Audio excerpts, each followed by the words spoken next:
नमस्कार मित्रमैत्रिणींनो. तर आपण आपल्या आजच्या या व्हिडिओमध्ये पाहणार आहोत महामानव डॉक्टर बाबासाहेब आंबेडकर यांच्याविषयी पुढील माहिती. तर आपण आपल्या मागच्या व्हिडिओमध्ये पाहिले होते की जुलै 1913ला डॉक्टर भीमराव आंबेडकर हे आपल्या उच्च शिक्षणासाठी अमेरिकेत गेले होते. ही त्यांच्या जीवनातील अभूतपूर्व घटना होती. तेथील समानतेचे वातावरण पाहून त्यांना खूप आनंद झाला. आपल्या देशातही आपण शिक्षणाचा प्रसार केला पाहिजे. अस्पृश्यता निवारणावर शिक्षणाचा प्रसार हाच एक चांगला उपाय आहे हे त्यांना प्रकर्षाने जाणवू लागले. मिळालेल्या संधीचा योग्य लाभ घेऊन भीमरावांनी खूप अभ्यास केला. अर्थशास्त्र, समाजशास्त्र, राज्यशास्त्र, नीतिशास्त्र अशा अनेक विषयांवर त्यांनी अभ्यास केला. भीमराव दररोज 18 तास अभ्यास करायचे. विदेशातील उच्च शिक्षण संपल्यानंतर आंबेडकर बडोदा संस्थानात नोकरी करण्यासाठी गेले. लष्करी कार्यवाहक म्हणून त्यांनी नेमणूक झाली. आंबेडकर जन्माने अस्पृश्य आहेत म्हणून तेथील ब्राह्मण अधिकारी लोकांनी त्यांना खूप त्रास दिला. त्यामुळे आंबेडकर मुंबईत परत आले. सिडनॅम कॉलेजमध्ये ते पॉलिटिकल इकॉनॉमिक्स या विषयाच्या प्राध्यापकपदी त्यांची नेमणूक झाली. आंबेडकरांची ज्ञानसाधना अफाट होती. प्राध्यापक पेशा त्यांच्यासाठी फार मोठी गोष्ट नव्हती, पण अपूर्ण राहिलेला अभ्यास पूर्ण करण्यासाठी आणि घर खर्च भागवण्यासाठी नोकरी हे एक तात्पुरते समाधान होते.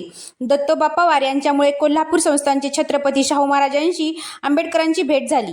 छत्रपती शाहू महाराज दीनदलितांचे कैवारी होते. त्यांनी अस्पृश्य समाजाला आधार देण्याचे मोठे पवित्र कार्य सुरू केले होते. गोरगरीब विद्यार्थ्यांच्या शिक्षणाची, जेवणाची आणि राहण्याची व्यवस्था ते स्वतः लक्ष घालून करायचे. शाहू महाराजांनी आंबेडकरांना पाक्षिक काढण्यासाठी अर्थसहाय्य देऊ केले. 31 जानेवारी 1920 रोजी आंबेडकरांनी मूकनायक नावाचे पाक्षिक सुरू केले. मूकनायकमधून आंबेडकरांनी भारतातील सामाजिक विषमतेवर जोरदार प्रहार करणारे लिखाण केले. भारत स्वतंत्र राष्ट्र बनले पाहिजे, तसेच भारतातील प्रत्येक नागरिकाला धार्मिक, आर्थिक आणि राजकीय स्वातंत्र्य मिळाले पाहिजे असे त्यांनी विचार मांडले. प्राध्यापकाची नोकरी करून साठवलेले पैसे आणि महाराजांनी दिलेली मदत मिळवून आंबेडकर उच्च शिक्षणासाठी लंडनला गेले. अशा वेळी रमाबाईंची खरी कसोटी होती. यशवंत तान्हा होता. दुःख दारिद्र्याला तोंड देऊन काबाड कष्ट करणाऱ्या रमाबाईंचा भीमरावांच्या जीवनातील यशामध्ये खूप मोठा हातभार होता. लंडनला पोहोचल्यानंतर London school of economics and political science या संस्थेत आंबेडकरांनी प्रवेश मिळवला. ग्रेड इनमध्ये बॅरिस्टरीचा अभ्यास सुद्धा सुरू केला. हा काळ आंबेडकरांच्या तपश्चर्येचा काळ होता. ग्रंथ वाचण्यासाठी पायीच ये जा करावे लागायचे. अर्धपोटी राहून ते ग्रंथालयामध्ये वाचन करीत असे. निवासस्थळी परत आल्यानंतर पुन्हा रात्रभर अभ्यास करीत बसत. 1923च्या अखेरीस बाबासाहेबांचा द प्रॉब्लेम ऑफ रुपी हा प्रबंध लंडन विद्यापीठाने मान्य करून भीमराव आंबेडकरांना डॉक्टर ऑफ सायन्स ही पदवी बहाल केली. अशा रीतीने अतिशय परिश्रम घेऊन डॉक्टर भीमराव रामजी आंबेडकर हे सामाजिक विषमतेच्या विरुद्ध लढण्यासाठी सिद्ध झाले. दलित वर्गातील विद्यार्थ्यांना उच्च शिक्षण घेता यावे असे त्यांना नेहमी वाटायचे. म्हणून त्यांनी पीपल्स एज्युकेशन सोसायटी स्थापन करून 20 जून 1946ला सिद्धार्थ महाविद्यालय सुरू केले. 15 ऑगस्ट 1947ला आपला भारत देश स्वतंत्र झाला. स्वतंत्र भारताच्या पहिल्या मंत्रिमंडळात डॉक्टर बाबासाहेब आंबेडकर हे कायदेमंत्री झाले. स्वतंत्र भारत देशाची राज्यघटना समिती नेमल्या गेली. लोकांनी लोकांसाठी चालवले जाणारे लोकराज्य अशी लोकशाही हे बाबासाहेबांनी स्पष्ट केले.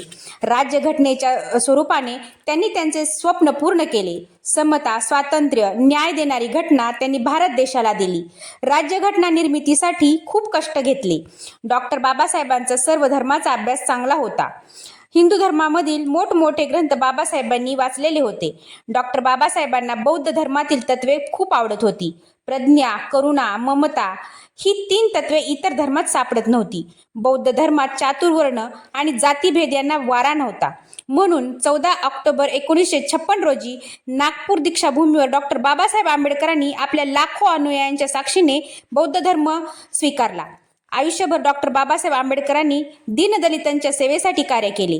भारतात सामाजिक चातुर्वर्ण्याचे गुणगान करणारी मनुस्मृती जाळून बाबासाहेब थांबले नाही, तर त्यांनी अंधकारात चाचपडणाऱ्या अस्पृश्य समाजाला त्यांनी धम्मचक्र परिवर्तनातून नवी दिशाही दिली.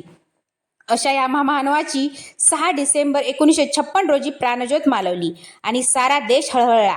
आपला कैवारी गेला, असा टाहो दलितांनी फोडला, असे हे डॉक्टर भीमराव रामजी आंबेडकर आपल्या कार्याने, विचाराने अमर झाले. आपल्या देशाचे भारतरत्न म्हणून त्यांची कीर्ती झाली. आपण त्यांना अभिवादन करूया आणि कोटी कोटी प्रणाम करूया.